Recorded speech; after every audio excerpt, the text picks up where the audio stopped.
no light in our community. People are sitting down outside, no power supply. We can't afford to buy generator.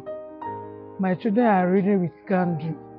Ọmọ mi wá láti school pẹ̀lú gift from BLUETTI solar energy.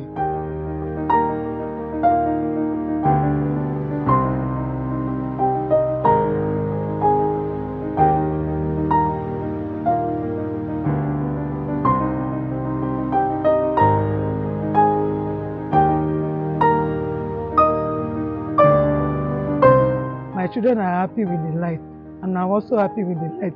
Now she can read with BLUETTI light, and I can also cook with the light in my kitchen too. I am very happy with BLUETTI solar power. May God bless you and progress you more. Ẹ ṣé gan o BLUETTI, ọwọ́ yín á máa ròkè o. God will bless you all. Your company will progress. May God bless you all for giving my daughter solar energy.